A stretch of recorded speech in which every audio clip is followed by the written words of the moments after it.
Hello guys, నేను మీ blooming Batasari your Vamsi Devarapalli. ఎలా ఉన్నారు అందరూ? ఫైన్. నిన్న స్టోరీ నచ్చిందా? Thank you so much. మీరు ఇలాగే సపోర్ట్ చేస్తుండండి. ఇంకా ఇంకా మంచి కంటెంట్తో మీ ముందుకు వస్తూ ఉంటాను. ఓకేనా? సో ఆలస్యం లేకుండా ఈరోజు కథలోకి వెళ్ళిపోదామా? ఓకే, కథలోకి వెళ్ళే ముందు please subscribe to blooming Batasari and video అయిపోయిన తర్వాత లైక్ చేయడం మర్చిపోవద్దు, మీ ఫ్రెండ్స్ అందరికీ షేర్ చేయడం మర్చిపోవద్దు, మీకు ఏమైనా మీకు కింద కామెంట్లు చెప్పడం మర్చిపోవద్దు. ఓకేనా? ఓకే, మరి ఎక్కడ వచ్చారా అందరూ?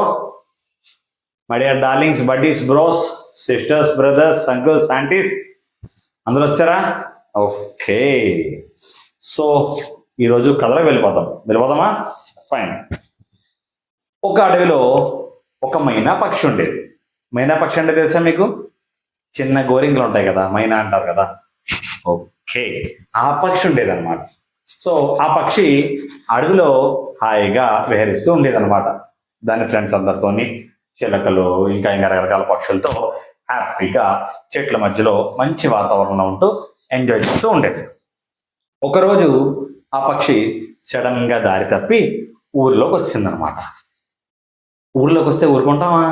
ఒక వేటగాడు ఆ మైనాని గట్టిగా గురిపెట్టి బంధించేశాడనమాట. సో బంధించిన తర్వాత ఆ మైనా చాలా భయపడిపోయింది. అప్పుడు అదే దారిలో వెళ్తున్న ఒక అబ్బాయి, వాడి పేరు పండు, వాడు ఈ మైనాని ఆ వేటగాడి దగ్గర కొన్నాడు అనమాట. కొని ఇంటికి తీసుకెళ్ళి ఇంటి మధ్యలో హాల్లో ఒక చిన్న పంజరం పెట్టి అందులో ఆ మైనాని పెట్టాడు అనమాట.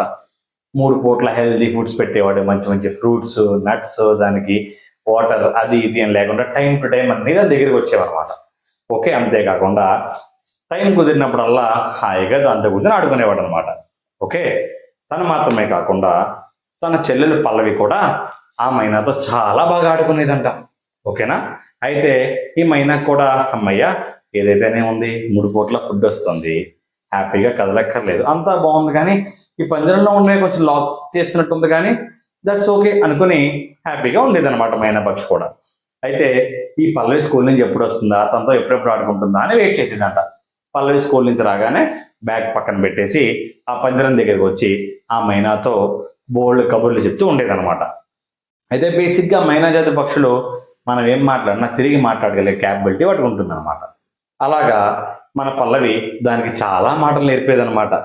అప్పుడు ఆ మైనా మెల్లగా పల్లవి అని, పండు అని, హాయ్ అని, వెల్కమ్ అని, కమ్ అని, బాయ్ అని, గో అని ఇలాంటి చిన్న చిన్న పదాలని కూడా నేర్చేసుకుందన్నమాట. అవి మాట్లాడుతూ ఉంటే అవి చూడడం కోసం పల్లవి ఫ్రెండ్స్, పండు ఫ్రెండ్స్ రోజు వాళ్ళ ఇంటికి వచ్చి చాలా టైం స్పెండ్ చేసేవారు అనమాట.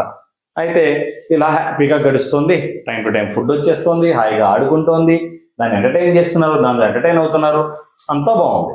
ఒకరోజు ఏమైందో కానీ ఇల్లంతా నిశ్శబ్దం అయిపోయింది.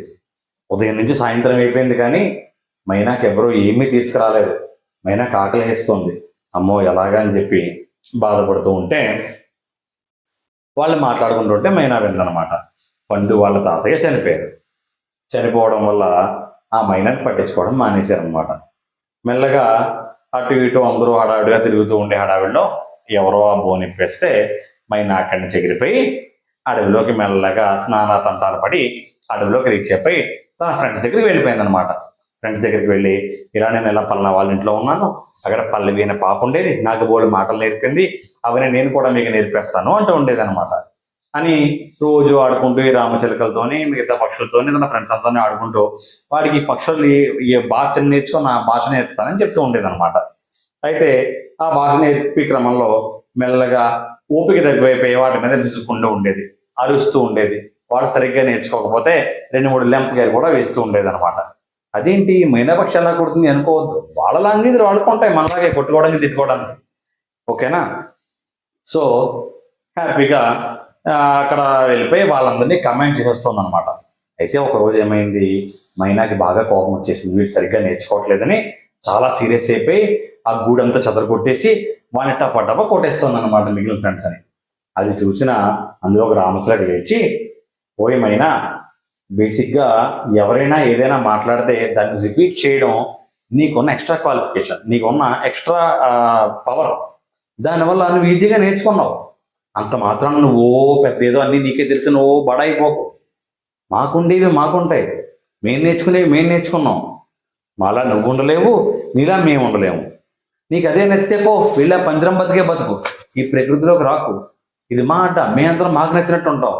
నువ్వు నేర్చుకున్న 4 ముక్కలు మా మీద రుద్ది నువ్వేదో మాకన్నా గొప్ప తెలివైన వాడువని, తెలివైన దానమని బిల్డప్ లేవకు అని చెప్పి గట్టిగా సీరియస్ అయ్యాయి అనమాట.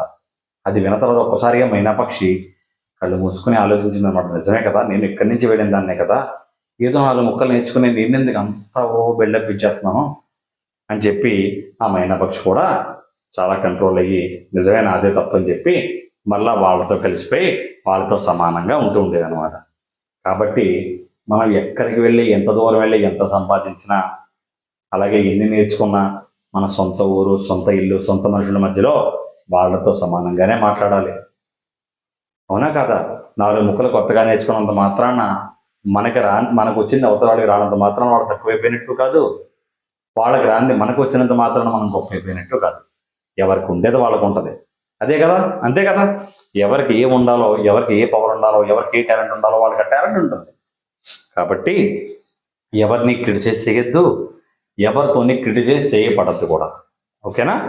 సో ఎస్, ఈ కథలో చాలా మంచి కాన్సెప్ట్, మంచి నీతి ఉంది. నాకు బాగా నచ్చింది కదా, ఇప్పుడు చెప్తాను, వెయిట్ చేస్తాను ఈ కథ నేను. చాలా మంచి నీతి ఉంది కదా. మనము ఎంత దూరం వెళ్ళినా, ఎన్ని చదువుకున్నా, ఎన్ని నేర్చుకున్నా, మనం ఎక్కడ పెరిగాము, ఎక్కడ పుట్టాము అనే చోటుని ఎప్పుడు కూడా మర్చిపోకూడదు. వాళ్ళతో కలిసిపోయి వాళ్ళలాగే ఉండాలి. ఓకేనా? నచ్చిందా కదా? నచ్చిందా లేదా? చాలామంది రిలేట్ అయి ఉంటారులే. ఎందుకంటే కొంతమంది ఇందులో ఏదో 2 ముక్కలు నేర్చుకుని అవతల వాళ్ళని కమెంట్ చేసేస్తూ ఉంటాం. కొంతమంది మన ఎవరైనా కమెంట్ చేస్తే ఆ కమాండ్ని తీసుకుని బాధపడిన వాళ్ళైనా అయి ఉంటాం. ఖచ్చితంగా ఈ రెండులో ఏదో జాతి మనందరం చదువుతాం. అవునా కదా? అవునా? రైట్. దొంగ నవ్వుతున్నారు కదా, మీ అందరూ ఉన్నారు కదా ఇందులో. నైస్. ఓకే, సో అయింది అయిపోయింది. ఇక్కడ నుంచి ఎవరిని క్రిటిసైజ్ చేయొద్దు, మనం ఎవరితో క్రిటిసైజ్ చేయబడద్దు. ఓకేనా? Nice, thank you. రేపు మళ్ళీ ఇంకొక మంచి కథ నేను ముందుకు వస్తాను. అప్పటిదాకా నా ఛానల్ని సబ్స్క్రైబ్ చేసి ఒక like, share and comment to YouTube blooming Batasari. Bye, signing off, yours Vamsi Devulapalli.